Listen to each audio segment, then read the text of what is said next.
Hello, everyone. My name is David Kerr. I'm the COO for Tinderbox. Tinderbox helps transform the way companies sell. We automate sales assets like presentations, proposals, and contracts, streamlining the sales process, driving revenue, and closing deals faster. Thanks, everybody, for joining Winning the War for Talent. Thanks for putting up with, we're trying this kind of video thing for the first time, so bear with us on the technology. Everybody on the panel is been through makeup. We're all set up for this. We're excited to be on. But we've got a world-class panel of experts on hiring and recruiting top talent.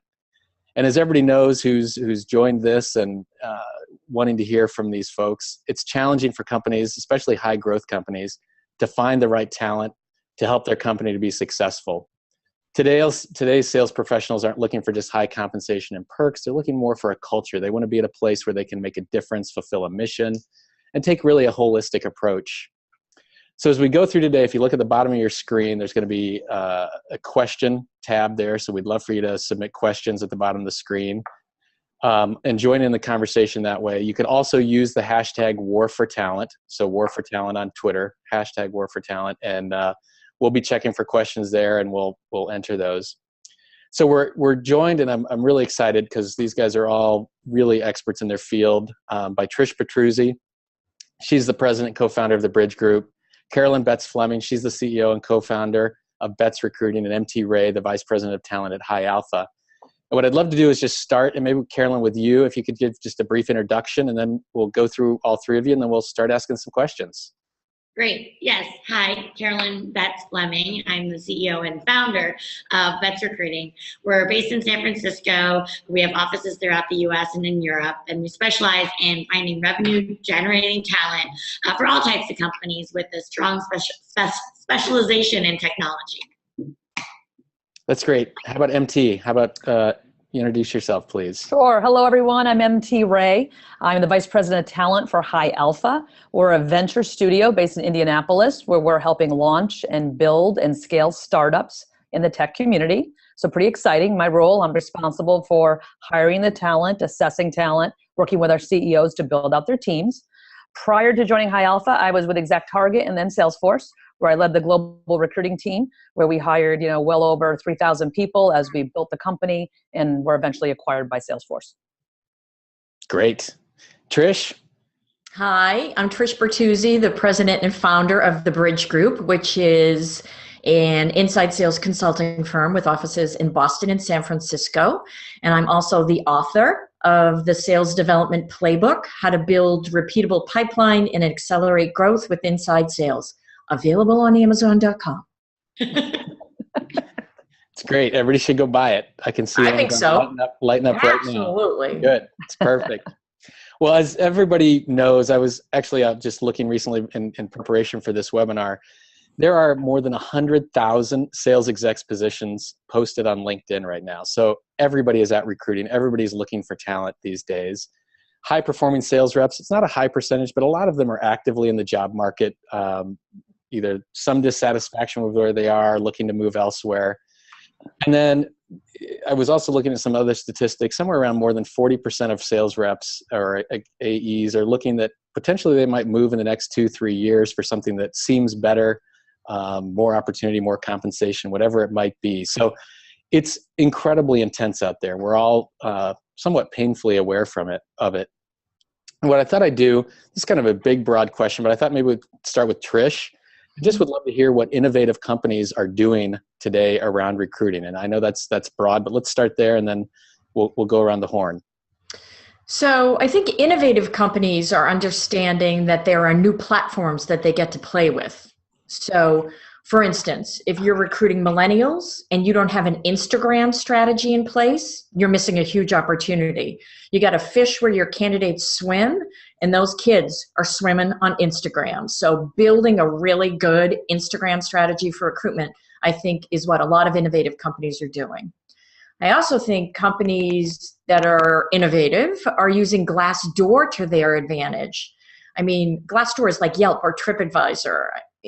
That's where your candidates are going to understand your culture, what you're like, what people are saying about you. So not using the tools at your disposal, I think takes you out of the innovative category and into the old school category. And Trish, I'm just curious. You were talking about the Instagram strategy. What are companies doing on Instagram, for instance? So I think they're doing a lot of different things. And actually, if you go to blog.bridgegroupinc.com, one of our millennial consultants, a guy by the name of Kyle Smith, wrote how companies should be using Instagram to recruit. So it's all there. Great. That's helpful. Carolyn, you want to comment on that? Yeah, I agree with Trish on leveraging platforms like Instagram. And it's very easy, I think, just posting photos of your team, doing interesting things, having fun, charitable events to happy hours or whatever it might be, interacting with clients.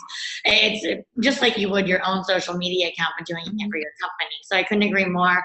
At Bets Recruiting, every time, somebody either positively or negatively is researching a company, it's always talking about the Glassdoor reviews. So strategies surrounding that, I agree with Trish in terms of having your people requesting that they make reviews. It's very easy sending out an email to everyone and saying, share your experience here. Not saying positive or negative, but do that. And building up an online presence outside of your company.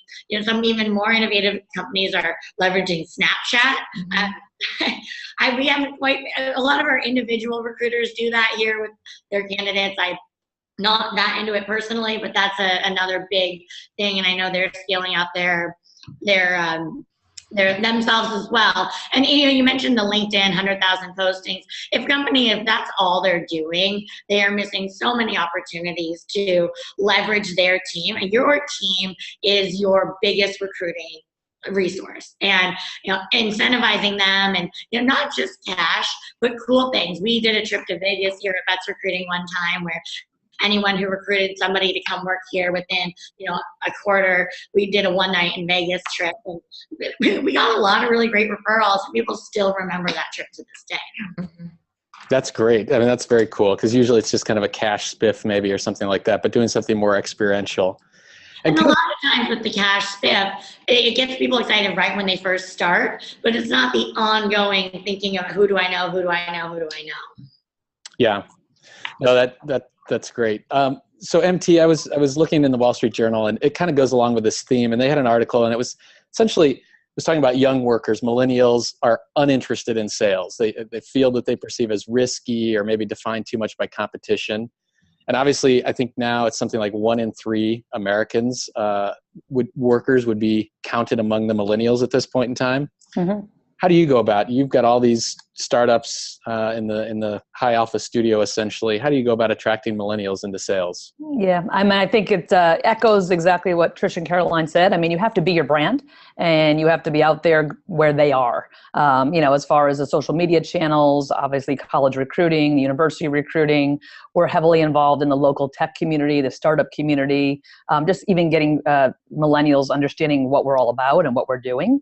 But we do a lot of campus recruiting. I mean, we have such wonderful schools here in Indiana between IU and Purdue that we're heavily on campus recruiting those that are in entrepreneur programs or even have sales degrees. Purdue has a great degree for sales management. So we're really targeting those types of markets to bring the millennials in.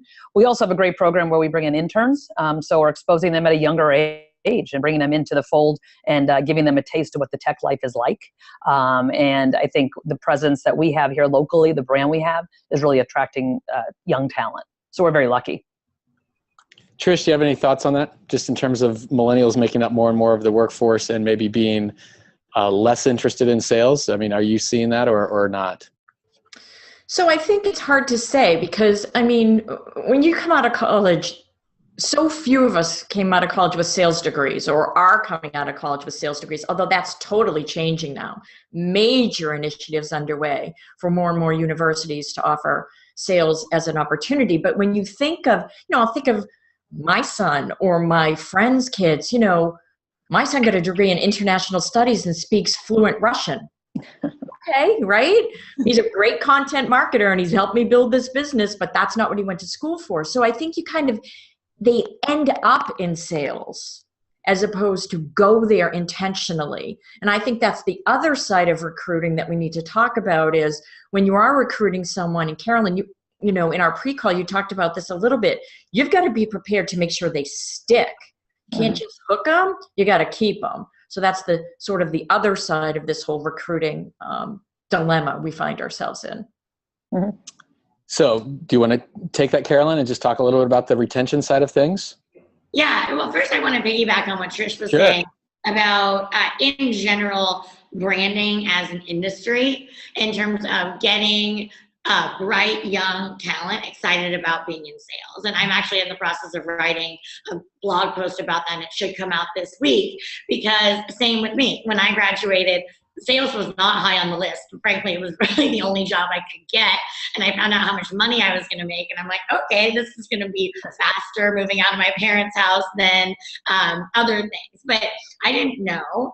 And so that's a huge opportunity, and for your company to be branding itself. But in terms of retention, once you get the people on board, making sure that they're trained properly, that they understand what their part is on the team, what the expectations are, what the metrics are that you're tracking, and ongoing. A lot of times, it doesn't happen a lot, but if and when one of our clients is deciding to let somebody go, generally it comes as a surprise to the person. And nobody in your organization should ever be let go as a surprise, because there's plenty of opportunities along the way for you to say, okay, you're not hitting this metric, you're not dressed professionally, all of the things that we think are common sense that millennial people may or may not know. And a lot of times you have to set the bar way lower than as a professional you would think the expectation is.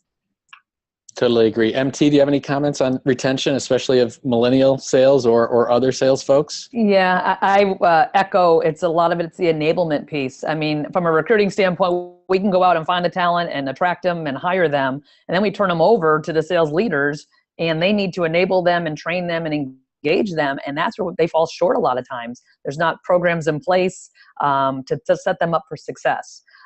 We saw at Exact Target, if we had a 4-day onboarding program for all of our new hires, and if we had an employee not go to that for whatever reason, they couldn't make it, they usually did not succeed in the organization. I mean, they were immersed in our culture, they were immersed in our company, and those 4 days really set them up for future success.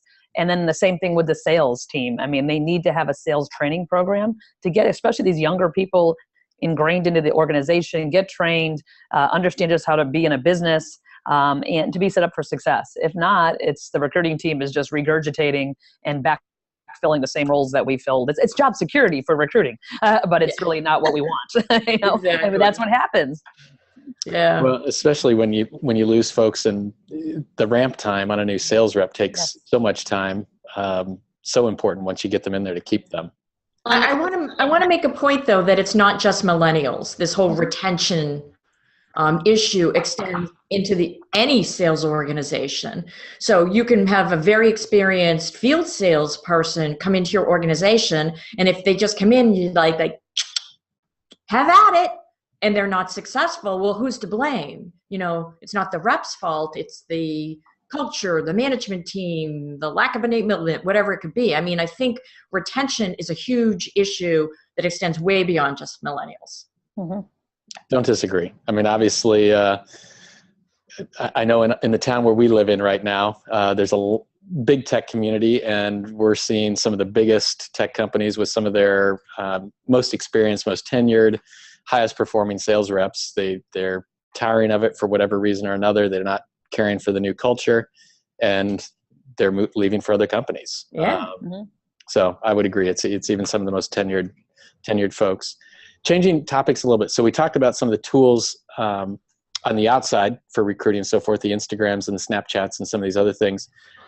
Carolyn, maybe you could comment first on this in terms of what are companies using internally for recruiting tools. So what are you seeing HR teams using to better manage the process of all the resumes they may be giving and getting and moving through that process? Yeah, there's a number of tools available. JobBite used to be the hot thing in town, and now we're seeing more and more companies move over to Greenhouse and Lever. Those are the most popular ones that we see with our clients. And unfortunately, I'm not, well, fortunately for me, I'm not the person leveraging those technologies on a daily basis, but it does allow people to track you put in the candidate and then you can track it through the process. So every person, if you have a multiple decision makers, multiple people talking to the candidates, running different parts of the process, you can put it all into these platforms and then have a dashboard for whoever it is to see what everyone's feedback is. So it's a very easy way to take people through. MT or Trish, either one of you have comments or things that you're seeing your clients using? I mean, quickly, at Exact Target, we use JobVite as a candidate CRM. We built out a team model where we had an internal sourcing team, and then they were basically doing lead gen for candidates and going after the passive talent and using JobVite to house those passive, prospects. And then we'd market to them and do drip campaigns to them and reach out to them until we finally got them, at a time when they were ready to make a change. And then we pushed them into the actual applicant process. So I think having a candidate CRM and treating it like a sales process was very successful for us. So MT, perfect segue for the point I wanted to make, treating it like a sales process, because executives agonize about their sales process, right? So, how many times do we touch this person and what do we say and what's our sales process? And then their hiring process is chaos. It's just chaos. It's all subjective and no formal tracking. It's people's impressions. Oh, I liked her. Oh, I didn't like her. I didn't like her shoes. Oh, whatever. You have to treat your hiring process like a sales process with the same metrics, the same level of tracking, the same rigor around consistent information. And I think where companies go awry is when they don't do that. Yeah, I would totally agree. So we've used a couple of different systems. We now use Greenhouse at Tinderbox and have loved it because it really has driven that process. And I get a notification. I've got an interview today. In that notification is the resume, what the job description is. I then am able, afterwards I get multiple notifications because I'm kind of late occasionally, but here are the things we're measuring this person on. So we can give thumbs up, thumbs down, kind of neutral on it, and then comment on those. And it really has helped kind of streamline that entire process as we've gone through. Trish, I'd like to pick up on something that you mentioned on executive teams and their involvement and so forth. So oftentimes kind of at the executive level, it's, hey, we've got 3 headcounts in sales. We've got 2 in sales ops. We've got a BDR team that's got an open headcount. And it's almost more of a kind of a metrics driven number that people are looking at, how long it's taking to fill those positions and so forth. Do you think the executive teams should get involved and stay involved in the sales recruiting process? And how do you encourage that? Do you think they should be part of it?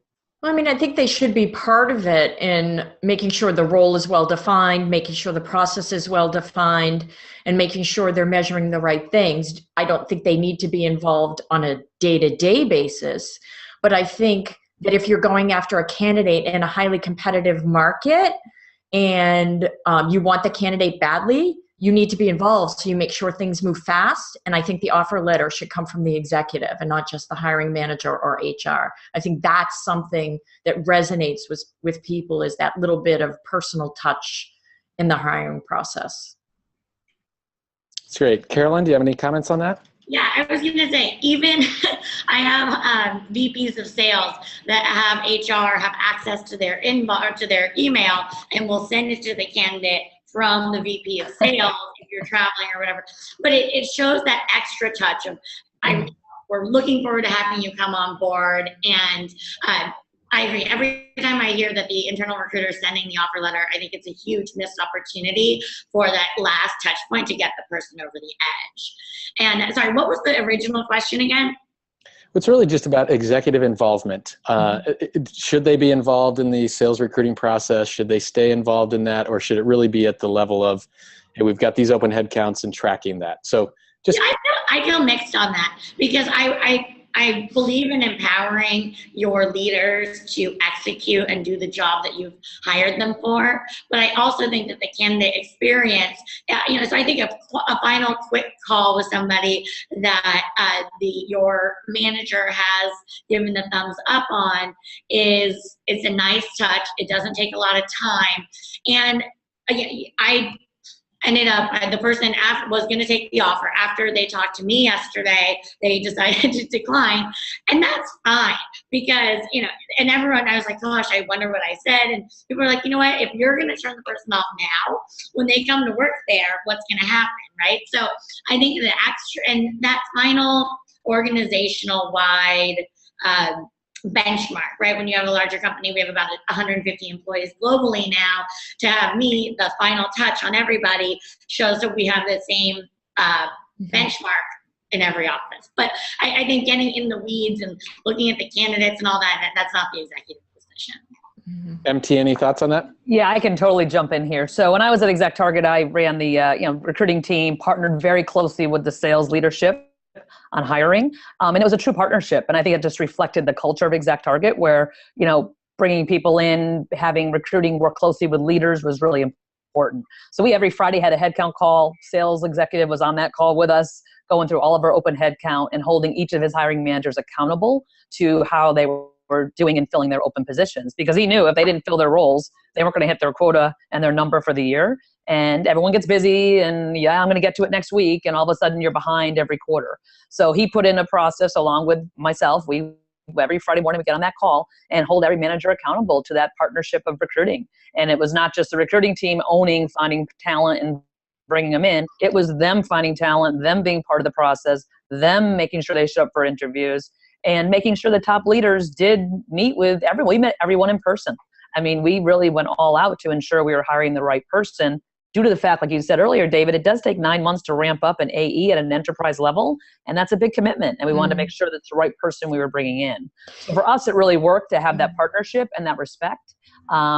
And the leaders knew that recruiting was a partner. We weren't just an admin function on the second floor. We were a partner in the business, and we wanted to make them successful. And it really worked for us in the growth that we had. Yeah, and I think, definitely the proof is in the growth that you had and the kind of sales team that you built. And obviously with the eventual acquisition by Salesforce, I think that was one of the things that they really saw as a critical piece, kind of the culture and how you built that sales organization. Trish, it looked like you might have wanted to add in there, make a comment. Yeah, so I just totally lost my train of thought. Oh, I'm sorry. That's all right. That's all right. I wanted to piggyback on that too. And especially the higher up you go in the sales organization, when you're looking at enterprise salespeople, leaders, et cetera, as influential and critical to scaling that organization as MT's team was, that's great that MT's team is getting great talent in the door, but they want to speak to the people that they're going to be working for, right? They want to have that relationship. And if you as the executive put it all on recruiting, you're not going to get the top people because the top people are busy making sales. And frankly, an internal recruiter, they're not looking, and you need to be part of sharing the vision of the organization and what you're going to help them accomplish in their career. One of the things we've done, and I've not done it at previous organizations, but it's been really successful here, is even with the sales folks and others, we always have a culture interview. So we have all the kind of functional types of interviews. It's the manager interview, it's a peer interview, those types of things. But for those salespeople, we'll still bring in 2 people, more of kind of cross-departmental. They'll come in and it's a 30-minute kind of, is this person going to be a cultural fit with the organization, with the sales team, with the overall organization? And we've had several cases where somebody's come up kind of all thumbs up on skills, experience, these kinds of things, but it didn't feel like it was a culture fit to our culture team. And this might be, the culture team might consist of more senior, a director level person, but it might be a person who is straight out of college and new in there. They all help build that culture. And it's been really fascinating to kind of watch that process work. Any of you, have you seen that occurring at other organizations or with any success? Well, I don't know if you read Dan Lyon's book, Disrupted, but he certainly talks about culture in that book. So it might be a touchstone that we don't want to talk about today. But anyway, yeah, I think culture matters. Right. I also think diversity matters, though. So I think you have to be careful not going too far in culture, which is what I think Mr. Lyons was trying to point out in the book. I think you can't be mono-focused on the same type of person. disruption, to play off the title of the book, I think is good in an organization. Bringing in someone totally different from anyone that you've ever hired before.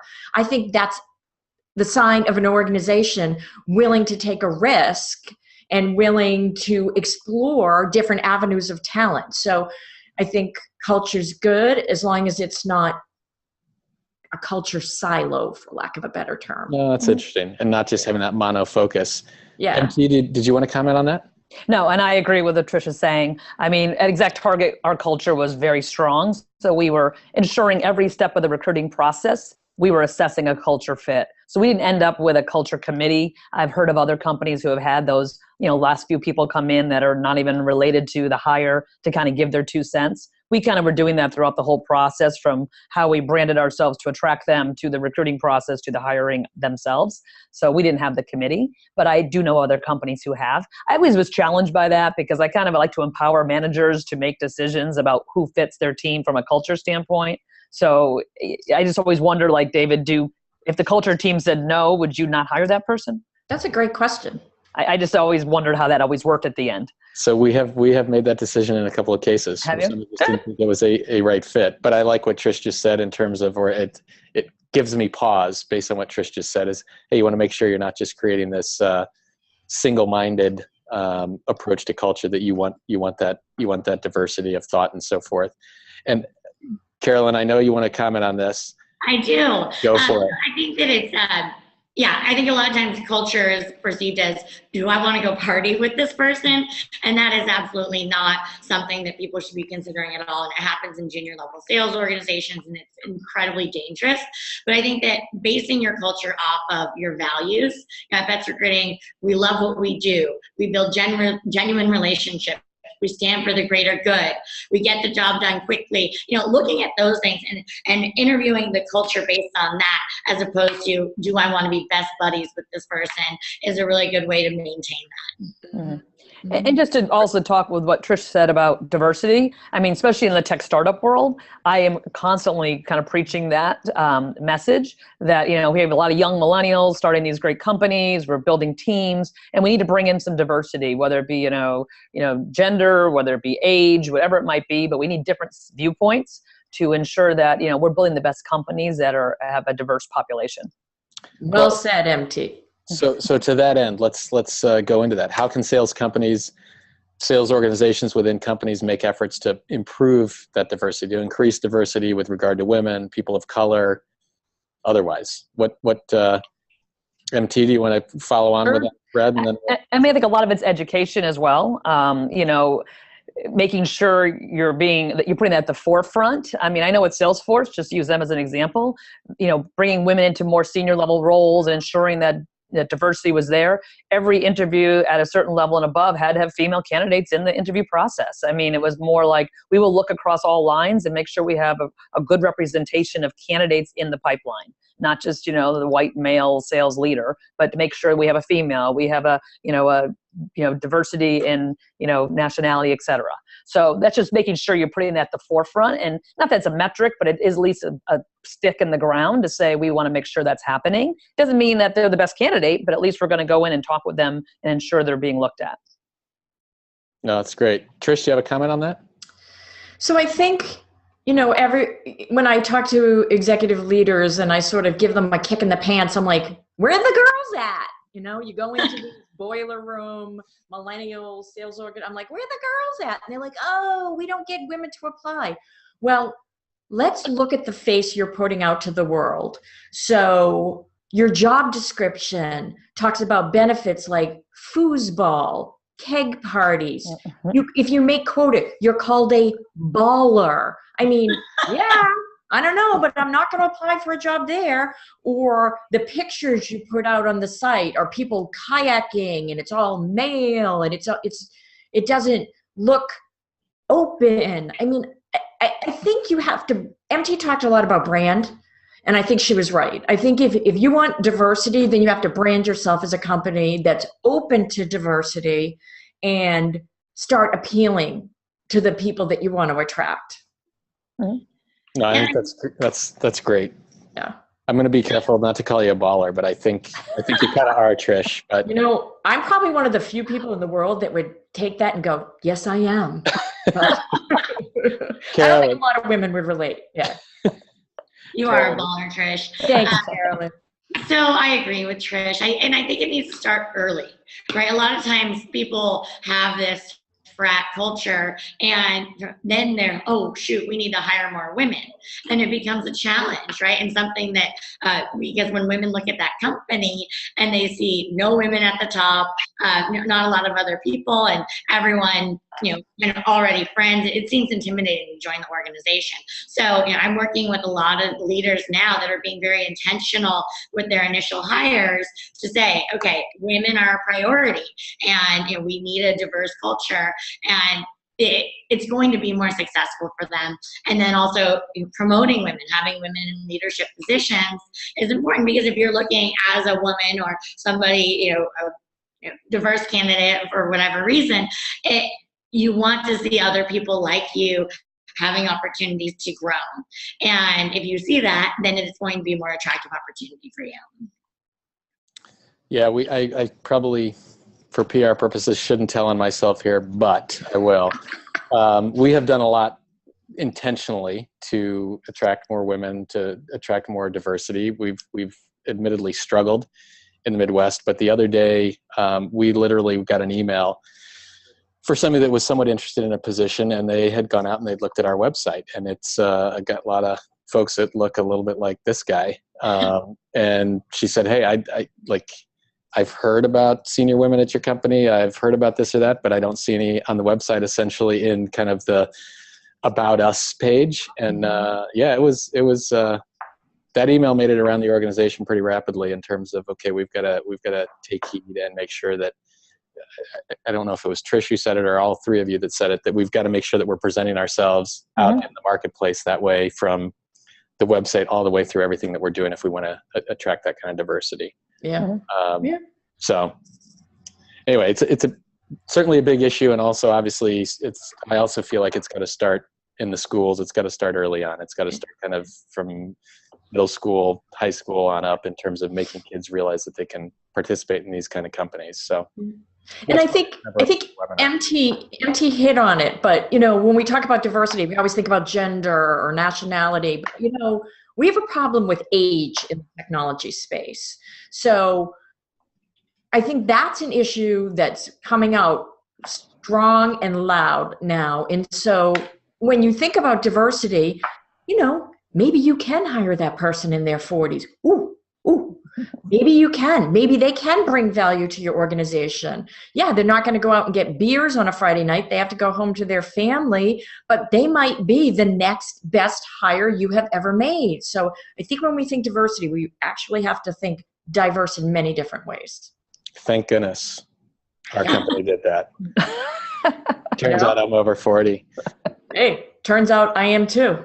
Hey, I want to remind everybody, so we've got about 10 minutes, 15 minutes left. This is great discussion. I want to remind everybody, if they want to ask a question, I've got a couple in chat that I'll ask here in a minute, and then there's also a QA button at the bottom of your screen, or you can do hashtag War for Talent on Twitter, and we'll get those questions as well. So I'm going to go with one or two more questions here, and then we'll go to from the folks on the phone. With the demand for top talent, it seems like it's kind of far outpacing supply in some cases. How would you advise companies to manage their recruiting efforts? Is it an ongoing effort? So let's say I've got, I'm a mid-size, I'm a 100-person company. I've got 3 or 4 open headcount in sales. Do I just go do that kind of one and done, get it filled up, do our onboarding class, and then put that on pause for a quarter? Or is this more of kind of a total life cycle in terms of recruiting and making sure you're keeping the pipeline full? And Carolyn, how about we start with you?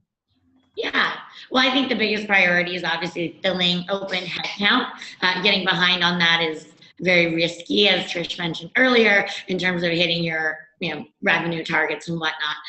However, once those jobs are filled, the best leaders are always keeping their eyes open for top talent. When they go to conferences, they're networking, they're building relationships with people that are awesome and are probably not looking right then, but maybe a year or 2 or 3 from then, they will have known each other. And so, yeah, I think getting your open recs filled as quickly as possible is the top priority. And you'll also have another job outside of recruiting, but always be looking for top talent, and building relationships with people in the industry is also very important. Absolutely. MT? Yeah, I would chime in there as well. I mean, at Exact Target, we built that sales recruiting model to really replicate the sales process. So we had that internal sourcing team, and they were basically like a lead gen team. And they spent all their time just cultivating talent, reaching out, filling that database in JobVite with names and notes, and continuing to keep people warm, so that when the funnel turned on, or someone decided to leave, or we decided to grow in a certain area, we had people already kind of teed up that were culture fits, that had the skill sets we needed. So we try to be more progressive and more proactive in our recruiting versus reactive, which is when you're caught flat on your feet and you're struggling to post and pray and maybe hire an agency to help you out. We really try to build our database on our own. So I agree. Anyone networking, we're all recruiters. I preach that all the time. I'm surprised you haven't heard that yet, David, but we are all recruiters, no matter where we are, playing golf, on the weekends, anywhere. You're always should be talking about your company and all the other companies in the portfolio we have here, so that we are keeping that CRM full of really great talent. Mm-hmm. Post and pray. I love that. Remember those days? I'm gonna use that. I'm gonna liberate that. That was clever. Trish, do you have any other comments on that? Just that it's never been easier to kind of get a view of the market around you. I think Mark Roberge, in his book, The Sales Acceleration Formula, did a fabulous job with talking about the HubSpot recruiting strategy, and I think it was brilliant. But the other thing that I would do if I was a sales executive that was hiring is keep my finger on the pulse of social media. Like, there are a couple young players in the space that are making a name for themselves using Twitter and LinkedIn to share their knowledge. I'd be like all over them if I was a hiring manager, seeing what they're talking about and what value they're bringing to the table and how they're interacting with other thought leaders. I mean, social media is just like an easy peasy way to keep your eye on a lot of people at once. So I would be doing that. Mm-hmm. Absolutely. No, that's great. So I'm going to I've got a couple of questions here, and reminder, people can put the questions in the box Q&A at the bottom of their screen. This person goes back to some of the systems that are out there, and this trend, and I think this is mainly with larger companies where they've got these systems that essentially screen candidates. So the resumes come in, they go through based on word searches and things such as that, and then they will weed out perhaps some really good talent and candidates. So I'm assuming these are, MT, maybe you ran into this kind of thing at ET when you're getting hundreds of applications and so forth. Do you think there's going to be a continuing trend of using these types of systems at companies? Do you think there's value to them? And how do you avoid missing diamond in the rough, these kinds of things with those kinds of systems? I mean, I think, at ET, we did use an applicant tracking system where it was, kind of focused on keywords and kind of help us evaluate, which candidates had the best match for each role. I'm not saying that was the, end all be all, way to recruit. We got so many applicants. It was just a way for us as a team to manage it because we couldn't handle the volume. I would go back to, talking about referrals. I mean, that's the way to do it. I mean, I would hire a referral before I would hire, just someone who knows the culture, knows where they fit. That's like a recruiter's dream, is to find that type of candidate. I'm not as close to some of the newer greenhouses, et cetera. So maybe Caroline or Trish could talk about those, but it is a way to help the flow with the recruiter, but it's not the end all be all in finding the best talent, I don't think. Carolyn, do you have any thoughts on that?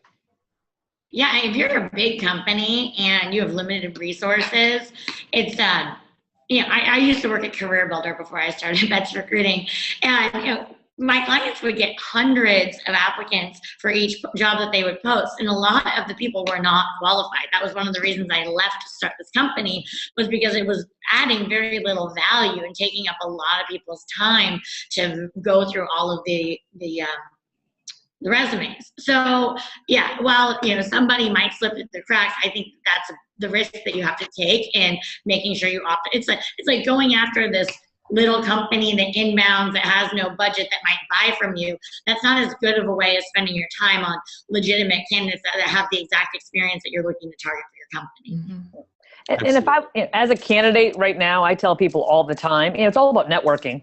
I mean, if there's a certain company you want to get into and you have a skill set that matches an opening, you can apply online and you'll go into possibly the black hole. But, find out who you know, link in with people and work your connections to try to get a personal referral into that organization. And you'll have a better chance of getting the job that way than, just blind submitting. Or if all else fails, pick up the phone and call the VP of sales and sell them on you as the product. I mean, hello, you're in sales. Mm-hmm. Yep. No, I've had several people, they come up the elevator and they've got a presentation book and they're selling themselves, and it's impressive. It's great. I love that. Yep. Trish, this next one, we'll start with you. So this kind of goes to a broader question of kind of, are top salespeople made or taught, and kind of what's the recruiting profile for fire in the belly and these kinds of things? But it's really, are great salespeople made or taught? Can you take somebody with certain profiles and qualities and then teach them through enabling things? Oh God, I don't know, because I think it's in you. Something is in you that gets you excited about launching yourself into the unknown every day. I love to cold call. I think that is the most fun thing to do on the face of the planet, because it's like, ooh, I'm going to get this person to talk to me. Oh, yes, I am. Yes, I am. So I think innately you have to have some of the skills for sales, but the taught part, I totally agree with, because I'm still learning my craft, right? I educate myself every single day of my life on the art and science of selling. Podcast by Trish Bertuzzi, soon to come out soon. That's the title of my new podcast. But anyway, I think it's a combination of both. I think it's something innate, fire in the belly, grit is another term. And then I also think it's taught. But I would defer to my colleagues here, because they actually talk to way more raw talent than I do. Yeah, and I can share the story that I share all the time. When I was at Exact Target, initially our profiles was we wanted salespeople that had experience selling software in the past. And we ended up getting a referral on someone who had sold furniture. And he worked at a local furniture place, and he worked nights and weekends, and he wanted a better life for his family and have daytime hours. And, he was determined, he was pushy, he was aggressive, he was smart. And he had all the characteristics of a great salesperson, just not in our space. So we could teach him how to sell software. We could enable him to be technically proficient, but he had to have that drive and that grit, like Trish said. And, he was totally opposite of what we ever would have thought we'd hire, but he ended up being one of our top sales guys. He still is today. He's my favorite story. But he was a salesman of furniture, and he's the top tech salesperson right now at Salesforce in Indianapolis. So that's awesome. It's those are my success stories, that we can't be so narrow-minded. There's lots of people out there that have a lot of skills, and if you can find the smarts and the drive and the desire to win, you can teach them how to sell software. Diversity. That's another one. Diversity of experience. It's true. Carolyn, any comments on that? Yeah, I think hands down DNA is the most important thing. And one of my favorite interview questions is, when was the first time you sold something? And many people have these stories of mowing lawns, or my brother had Bill's buzz cuts, where he would charge other kids in the neighborhood to buzz their hair, and different selling Girl Scout cookies, whatever it might be. But the people that excel in sales are people that have been drawn to it from an early age, a DNA type of thing, where you can tell Trish is so passionate about what she does. And I imagine Trish at 5 years old was the same person. And so that's what I believe. And yes, we have people from all different types of backgrounds. And I think it's experience is important, especially as you go up market and you have, domain type of things and expertise there. But all in all, it's in your heart. Mm. Yeah, I would tend to agree. It's interesting, MT, at our place now, our top salesperson actually was a recruiter. They had their own, kind of two-person agency, and they now sell enterprise software to some of the largest companies in the world, and 6-figure, moving on 7-figure deals. That's awesome. So it is, I think, passion, fire in the belly, and some of that DNA. Mhm. Yeah, I can only imagine Trish when she was 5 or 6, what she was going around the neighborhood. I was probably wreaking havoc. You always those elementary school contests for selling. You probably won those every time. Well, I want you to know my entire family, I come from a family of 5, and only one of us works for another company. 4 of us are entrepreneurs, so we're all salespeople in my family. Yeah. That's great. Yeah. Me too, Trish. None of my siblings. Isn't that a wild? It's hereditary. So it's in the DNA. There you go. It's in the DNA. Yep. So there's a question here. We'll do 2 more questions just to manage people's time expectations and all. There's a question here around pay ranges and so forth, and it's kind of interesting actually. MT and I are both here in Indianapolis, and we've got this range of, the 1-person startup, and then we've got the company that's gone from 1 million to 6 million to 20 million, and then we've got the $50 billion market cap SaaS company, and literally within 2 minutes, you can walk to each one of these front doors of these places. How do you attract a salesperson, and how do you manage kind of pay scales and ranges and expectations for people when they've got that kind of opportunity? So if somebody's coming into, say, an SDR role, or they're coming into an AE role or an enterprise role, how do you, as a recruiter, how do you attract them and kind of give somebody the expectations that they can manage with these wide ranges, these wide swings? Big question.